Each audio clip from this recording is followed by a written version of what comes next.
1 2 3 4 5 6 কিংবা 7 জন নয়, বক্সের মাঝে ঢুকে গার্ড করছেন 9 জন ফুটবলার। গোলকিপারকে বাদ দিলে বাকি থাকে একজন। কি ভেবেছেন সে একজন ফুটবলার কাউন্টার অ্যাটাকের প্রস্তুতি নিচ্ছেন? না, তেমনটাও নয়।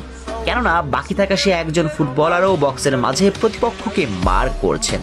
অর্থাৎ এই ফ্রিকিকটা নেবার সময় গোলকিপার সহ দলের 11 জন ফুটবলারই ছিলেন বক্সে, যার মানে 11 জন মিলে ফ্রিকিক থেকে গোল বাঁচানোর জন্য প্রস্তুতি নিচ্ছেন। অবিশ্বাস্য।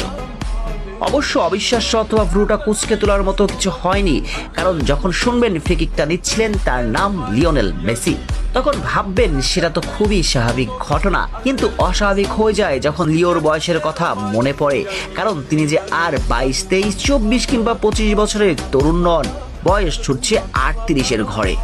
যে বয়সে বুট জোড়া তুলে রাখার চিন্তা, মাথায় ঘুরপাক খাবার কথা, সে বয়সে এখনো তিনি প্রতিপক্ষের চিন্তার কারণ হয়ে উঠেছেন, হয়ে আছেন দুর্বার অপ্রতিরোধ্য। ঠিক লিওর শিকাগোর বিপক্ষে নিয়ে এই ফ্রিকিকটার মতো। শিকাগোর 10 জন ফুটবলার কিংবা গোলকিপারকে বোকা বানিয়ে জাদু করে এই ফ্রিকিকটা নিস্তেজ করে দিয়েছিল স্বাগতিক দর্শকদের।